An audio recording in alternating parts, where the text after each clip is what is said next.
저희 조코피TV는 썬팅 필름의 새로운 패러다임을 선사하는 T9 필름 신차 검수부터 장기 렌트 리스까지 모빌리티 서비스의 정수 카스페이스와 함께합니다.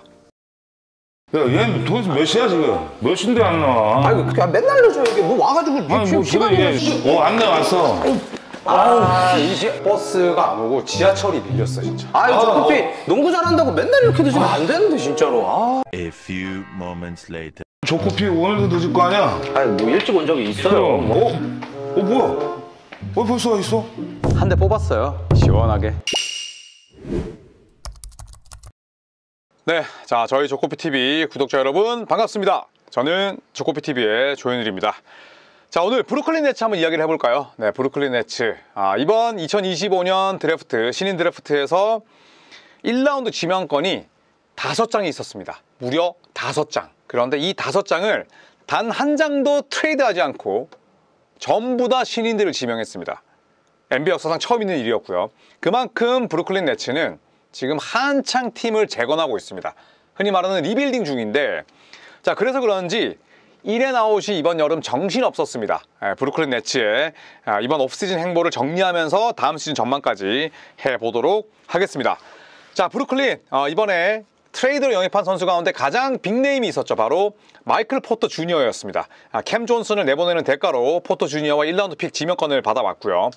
테렌스 맨을 또 데려왔습니다. 이 테렌스 맨의 고향이 브루클린 인근이에요. 그래서 홈타운으로 돌아온 셈이 됐고 데이런 샤프와는 연장 계약을 맺었습니다. 캠 토마스 1년 퀄리파잉 오퍼를 받아들이면서 어쨌든 다음 시즌까지는 브루클린 네츠 유니폼을 입고 뛰게 됐고요.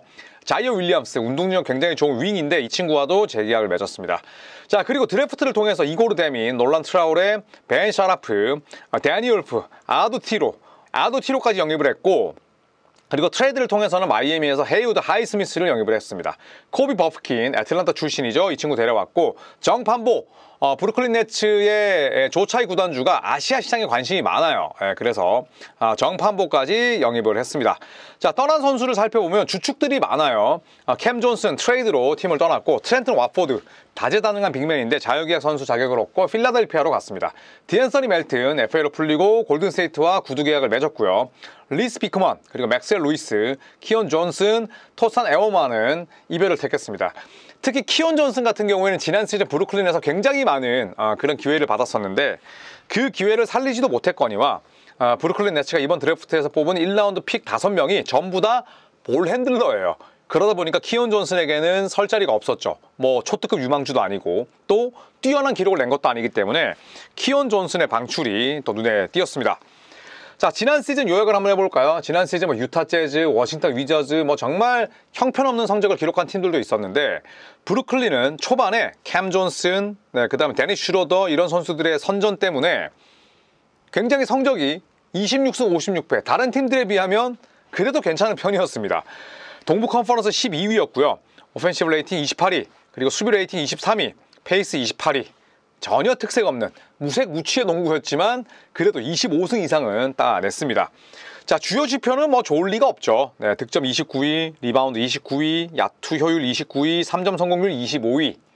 높이도 딸리고 효율도 낮았습니다. 공격에서는 특히나 데니 슈로더가 트레이드가 되고 나서는 별 볼 일 없었죠. 자 3점슛 시도 개수는 많았습니다. 전체 8위였어요. 40개 가까이 던졌고 스팟업 시도가 4위였습니다. 스팟업을 굉장히 많이 시도를 했는데 다만 스팟업 성공률이 27위였어요. 시도에 비해서 들어간 횟수 자체가 적었다. 효율이 낮았다는 거죠. 그리고 속공 득점은 전체 23위. 페이스가 느리다 보니까 별로 달리지 못했고요. 아까 리바운드 29위라는 말씀을 드렸는데 빠른 농구를 하기 위해서는 일단 첫 번째 수비가 돼야 되고요. 두 번째 수비 리바운드가 돼야 됩니다. 두 개 다 안 됐다는 거죠. 페인트존 득점 28위. 확실하게 달릴 수 있는 선수가 없다 보니까 레이업이나 덩크에 대한 빈도도 낮고 페인트존이나 혹은 반원, 리스트릭트 에어리어를 공략할 수 있는 선수도 많지 않았어요. 페인트존 득점 역시 리그 거의 최저였습니다. 자 예상 라인업을 한번 살펴볼까요? 참 저도 궁금합니다. 과연 조르디 감독이 어떤 식의 라인업을 내세울지. 저는 개인적으로 스타팅 라인업의 가짓수가 굉장히 많지 않을까 생각을 하는데 일단 주전 백코트로는 이고르 데밍과 캠 토마스, 그리고 3번은 자이어 윌리엄스, 4번이 마이클 포터 주니어, 5번은 닉 클렉스턴으로 구성하지 않을까 생각을 하고요.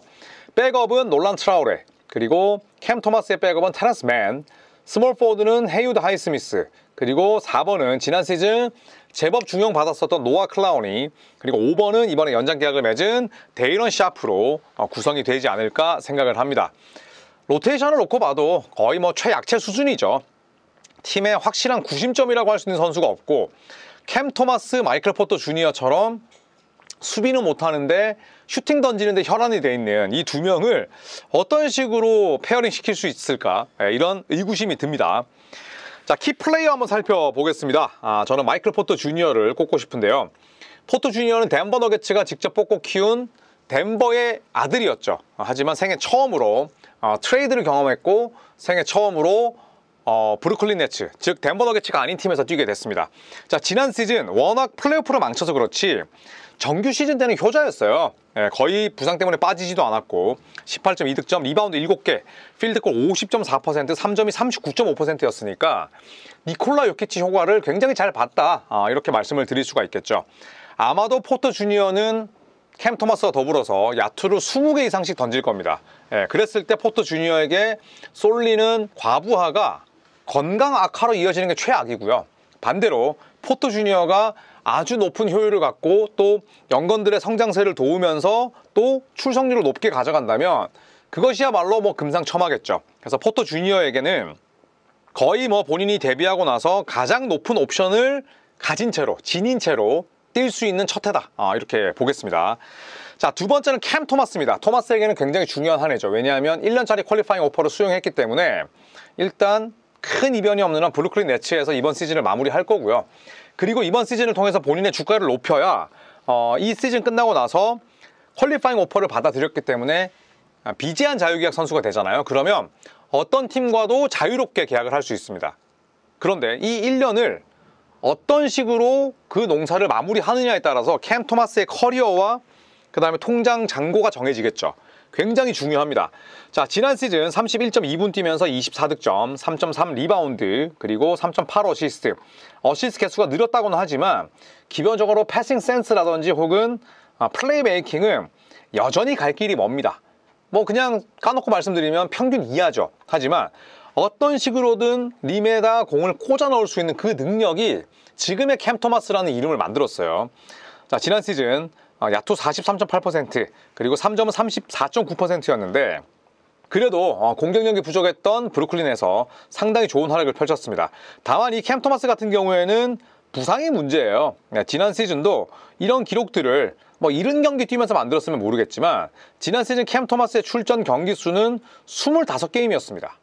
그렇기 때문에 토마스는 반드시 건강을 관리하면서 포터 주니어와 비슷하죠.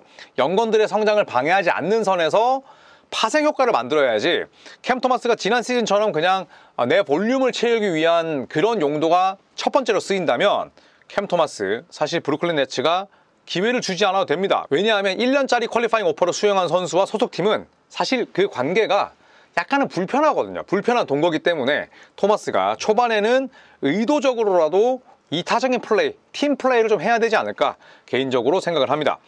자, 세 번째 선수는 이고르 데민입니다. 브루클린 네츠가 이번 드래프트에서 1라운드 지명권 5장이 있었는데 가장 높은 픽이 이고르 데민의 1라운드 8순위 지명권이었어요. 굉장히 키가 큰 메인 볼 핸들러입니다. 2m 6cm에 91kg이니까 그냥 딱 이 프로필을 보더라도 굉장히 깡말랐죠.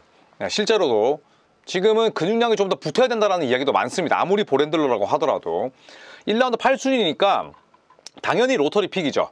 네, 그리고 이 친구 같은 경우에는 15살에 레알 마드리드와 6년 계약했습니다. 그러니까 마치 루카 돈치치처럼 10대 초중반에 스페인에서 프로 무대를 맛봤어요.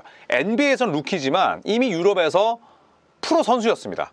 네, 그리고 피켓롤 마스터다, 이런 평가를 받고 있어요. 물론 닉 클렉스턴, 그 다음에 뭐 데이런 샤프면 다른 팀들에 비해서 프론트코트의 무게감이 현재 떨어지긴 하죠. 하지만 투맨 게임을 잘한다는 건 어떤 동료를 붙여놔도 어느 정도의 공격에 대한 효율성이나 영리함을 가져갈 수 있다는 뜻입니다. 그리고 훌륭한 플레이메이커다, 이런 평가를 받고 있고요.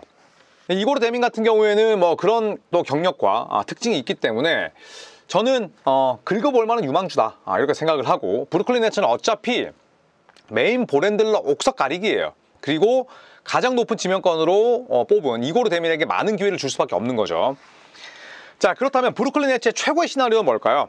저는 리빌딩의 창대한 시작을 알리는 첫 해다. 즉 1라운드에서 뽑았던 데민, 트라우레, 그 다음에 파월, 그리고 샤라프, 울프 이 5명이 나란히 서로 밀어주고 끌어주고 당겨주면서 동반 성장하는 거죠. 만약에 뭐 이고르 데민이나 혹은 뭐 놀란 트라우레만 성장하고 나머지 3명이 쩌리가 되는 것보다는 이 5명이 정말 선의의 경쟁을 통해서 모두가 성장하는 그림이 최상이다. 하지만 1라운드 픽 5명이 동시에 팀을 들어와서 모조리 동등한 기회를 받으면서 나란히 비슷한 그런 성장 그래프를 그린다? 불가능에 가깝죠. 하지만 그렇기 때문에 반대로 이 5명이 각자의 방식대로 잠재력을 보여준다면 이거는 베스트 시나리오죠. 자, 두 번째는 2026년 드래프트 상위 픽 지명권을 획득하는 겁니다. 지금 브루클린 네츠는 계속해서 땔감들을 쌓아놓고 있어요. 브루클린 네츠, 그 다음에 워싱턴 위저즈, 그 다음에 뭐 OKC 이런 팀들은 지명권 부자입니다. 그런데 이 지명권이 높은 지명권, 내가 유의미하게 쓸 수 있는 지명권이 됐을 때 그게 비로소 100% 현금화가 되는 거지, 그렇잖아요.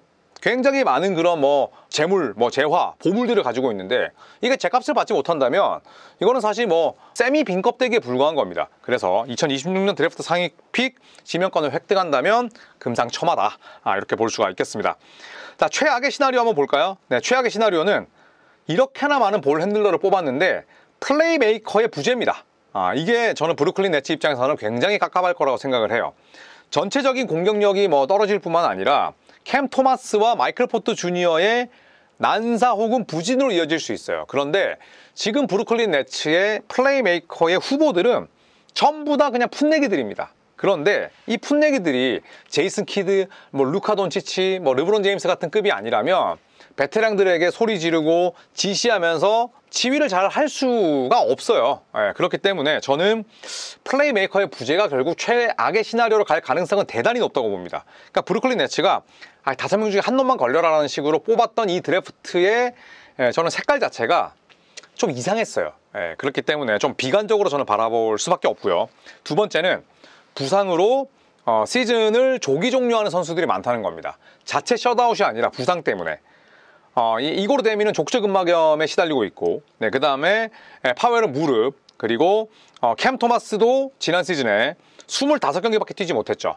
마이클 포터 주니어는 지난 시즌에 많이 뛰었지만 고질적인 허리 부상이 있고, 또 지난 시즌에 플레이오프에서 굉장히 못했던 이유는 어깨를 다쳤기 때문인데, 마이클 포터 주니어도 뭐 사실은 걸어다니는 부상 병동입니다. 그래서 이런 선수들이 무언가를 보여주지도 못한 채 시즌을 접는다면 브루클린 네츠가 손발을 맞춰보고 옥석을 가리는 시간은 더 걸릴 수밖에 없다는 거죠. 브루클린처럼 연건들을 쫙 펼쳐놓고 이 옥석을 가리기 위해서는 연건들끼리 뛰면 안 됩니다. 마이클 포터 주니어, 캠 토마스, 닉 클락스턴, 상대적으로 연차가 쌓인 베테랑들이 중심을 잡아주면서 이 연건들과 함께 호흡을 맞춰야 옥석이 가려지지, 연건들끼리 붙여놓으면 뭐 사실 개판 나죠. 그렇기 때문에 저는 뭐 데민이나 또 혹은 다른 선수들의 부상도 중요하지만 베테랑들이 이럴 때일수록 중심을 잡아줘야 된다. 포터 주니어는 당연히 베테랑이고 캠 토마스도 이제 5년 차입니다. 4년 차 이상부터는 베테랑이라는 단어를 붙이잖아요. 그렇기 때문에 저는 부상으로 시즌을 조기에 종료하는 선수들이 나온다면 이건 이런저런 이유로 최악의 시나리오가 될 것이다 라고 생각을 합니다. 자, 마지막으로 저의 예언으로 마무리를 할까 합니다. 저는 볼 핸들러 옥석 가리기 대실패라고 봅니다. 왜냐하면 볼 핸들러를 너무 많이 뽑았어요. 볼 핸들러를 어느 정도 내가 옥석을 가린 상태에서 드래프트 지명을 했었어야 됐는데 그냥 뭐 5명 뽑았다? 이거는 저는 사실은 좀 무책임하다고 생각을 합니다. 그렇다고 해서 브루클린 네츠가 지금 이 볼 핸들러들이 마음껏 기량을 펼칠 수 있는 환경이 조성되어 있냐? 전혀 아니거든요. 네, 그렇기 때문에 저는 대실패하면서 공격 레이팅은 지난 시즌보다 더 떨어질 것이다. 오펜시브 레이팅은 27위 이하일 것이다 라고 예상을 하고요. 두 번째는 그 형편없는 공격력 탓에 시즌 성적도 다운그레이드 될 것이다. 26승 56패였는데 22승 60패. 형 왜 22승이야? 저는 60패 이상을 할 것 같습니다. 그러면서 뭐 드래프트 상위 픽을 지명권을 가져온다면 그나마 다행이겠지만 이번 시즌의 브루클린 네츠는 차마 눈 뜨고 못 볼 경기도 많을 것이다. 이렇게 예상을 하도록 하겠습니다. 여러분 즐거운 추석 명절입니다. 그 어느 때보다도 이번 명절의 연휴 기간이 굉장히 긴데 저희 조코피TV가 또 이렇게 컨텐츠로 만들고 있는 2526 시즌 30개 팀 프리뷰 팀 바이 팀 또 많은 사랑을 해주시면 감사하겠습니다. 그리고 쿠팡 플레이에서 프리시즌도 중계 준비를 한다고 해요. 저도 준비를 하고 있는데 또 많은 시청과 사랑을 부탁드리겠습니다. 여러분 추석 잘 보내시고요. 추석은 저희 조코피TV와 함께 하시죠. 고맙습니다.